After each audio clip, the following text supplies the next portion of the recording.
So this is Noni. It's a beautiful plant and very unique. You can find Noni in many tropical areas around the world. And the plant has a lot of uses, but the particular part of Noni that has gotten the most press lately is the fruit.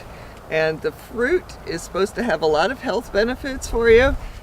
So if you live in a tropical area, you might consider growing your own Noni. But if you don't, you can probably find Noni products in your local health food store. Morinda citrifolia is native from Southeast Asia to Australia. The fruit is known as Noni in the Hawaiian and Marquesas Islands.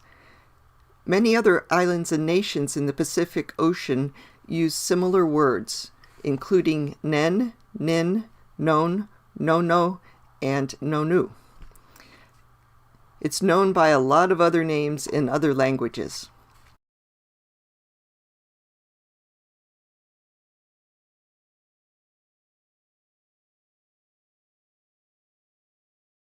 In English, the fruit is also known as great morinda, Indian mulberry, beach mulberry, and cheese fruit.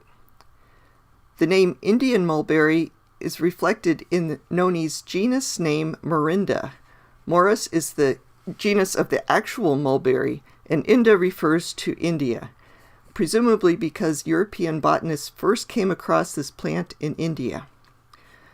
Noni's species name Citrifolia refers to the leaves or foliage of some varieties being similar to citrus. Noni is in the coffee or Rubiaceae family, which means it's also related to gardenia, ixora, pentas, and several plants used for dyeing fabrics. Noni is an unusual and beautiful plant. It can reach 30 feet tall and has large, dark green, glossy, and deeply veined leaves. Noni's distribution seems to be only limited by climate. Temperatures below 40 degrees Fahrenheit can kill the plant. So this is our Noni plant. We cut it way back a few months ago. It's doing fine now. And Noni's actually rather cold sensitive. It can die when temperatures are under 40 degrees. And this particular plant, as you might be able to see, has quite a bit of leaf drop. And that's from the cold that we just had a few days ago. The leaves just dropped off while they were green. And there is some other damage evident in some of these leaves. This looks like cold damage too. That would have dropped off very soon. Noni grows on beaches, in wet and very dry areas, in areas with brackish water, and is often the first colonizer along new lava flows. Noni can grow in a wide range of soil types, including fertile and infertile, and acidic and alkaline soils. It can grow in full sun or partial shade. Noni can also withstand strong winds and fire. Although it typically doesn't threaten existing ecosystems, in some areas, Noni is treated as a weed. Since its root system is usually rather extensive and new plants can develop from remnants of its root system, Noni can be difficult to eradicate. Seeds are unusual in that they have air pockets within them, so the seeds can actually stay viable for months in the ocean.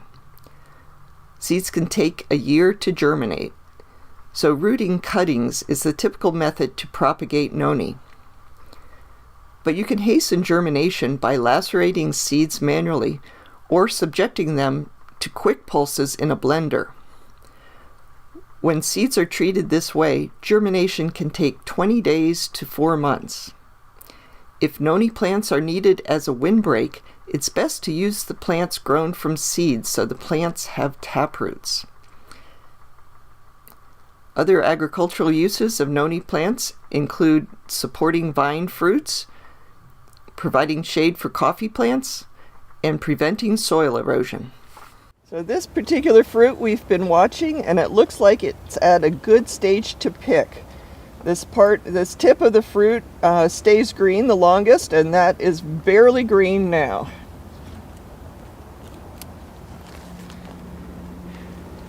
So it's a little fruit, but it will ripen up and taste just like every other noni. It's usually a good idea to take the fruit off at about this stage because they drop, here's the side that's a little bit more ripe, they drop on the ground and start to get eaten very soon after this stage. So often we ripen fruit at this stage off of the tree so that it can be nice and ready to use and not sampled by insects. Noni plants can produce fruit year-round. Fruits vary in size from 5 to 10 centimeters long and 3 to 4 centimeters wide. The fruit is white when it's ready to pick and turns translucent white when it's ready to eat. Another indication, a not so subtle indication of ripeness, is ripe fruit has a very strong fetid smell which is somewhat reminiscent of strong cheese. Noni is a compound fruit, or more accurately, a multiple fruit. Many flowers form fruits that fuse together to form a larger fruit.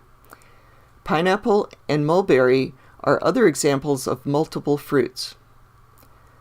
Historically, noni was considered a staple food in a few Pacific Island nations, but it was most commonly considered a starvation fruit to be consumed only during famine. In some cultures, the seeds were roasted and eaten.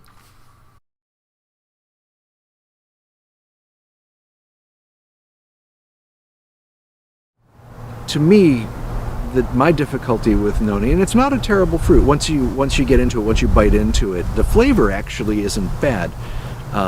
The smell is just a little bit off-putting. And so, for me, the difficulty with noni is that it defies my expectations of what that smell means. Because to me, when I smell a cheese, I want to bite into a piece of cheese. That's my expectation. And with noni, you don't necessarily get that.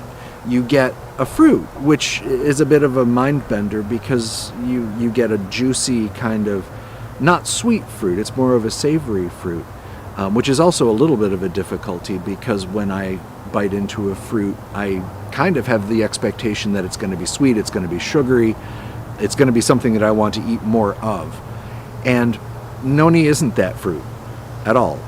The consistency is not bad. It's actually not a bad fruit to eat. And like I said, the flavor itself is actually pretty mild.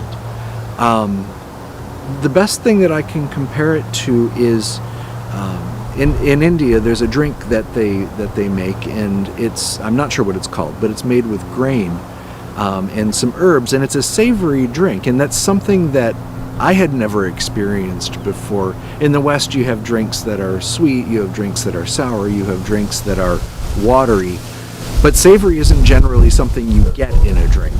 And so my immediate reaction to that is have a sip.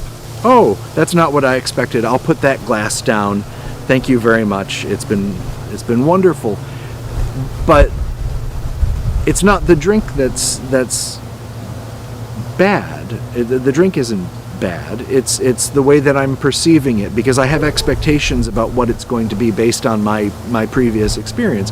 Noni is very much the same way. Now that I know what noni tastes like, I have the expectation of what that is, and so it's not the initial surprise.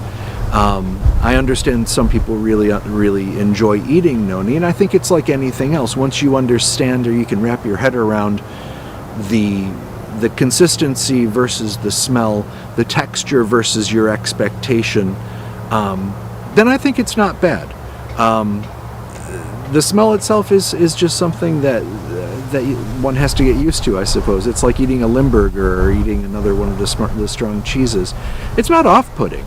It's just not generally a smell that you would get from a fruit. And I think that's one of the biggest problems with noni, is that we all have an expectation, or maybe not we all, maybe just me, I have an expectation of what fruit should be. I have this category called fruit, and this is the way it's supposed to be, based on my limited experience. And noni is way, way, way outside of that realm of familiarity. And so for me, that's kind of the neat thing about noni. I think if you grew up with noni, it would be fine. It wouldn't be a problem at all. But having not grown up with it culturally, it defied all of my expectations as to what a fruit should be. And in that way, I'm actually kind of glad that I had it. Would I have it every day? No, I wouldn't. Is it one of my favorite fruits? Probably not. But experientially, I think I've had something new. And in retrospect, I've thought about noni a lot more than I've thought about many of the other fruits that I've eaten in my lifetime, simply because, I don't know, for some reason I feel obligated to kind of wrap my head around it, to figure out why it was that I didn't like it, because intrinsically there's nothing bad about the fruit. It's my own expectation that gets in the way of my enjoyment. So yeah, that's pretty much what I have to say about noni. Noni is one of the most important medicinal plants in Polynesia. For over 2,000 years, it has been used in folk medicine. Some traditional cultures actually identify 3 varieties of noni. One has small leaves and many small fruits. The bark and roots of this variety are used to produce dye for fabric. The fruit of another variety has the well-known putrid odor and is often used for juice. A third variety produces fruit with little or no odor and has long, relatively thin, and highly medicinal leaves. These leaves are reported to combat infection and reduce inflammation. Before the leaves are wrapped around wounds, they are heated so that they will stick to themselves.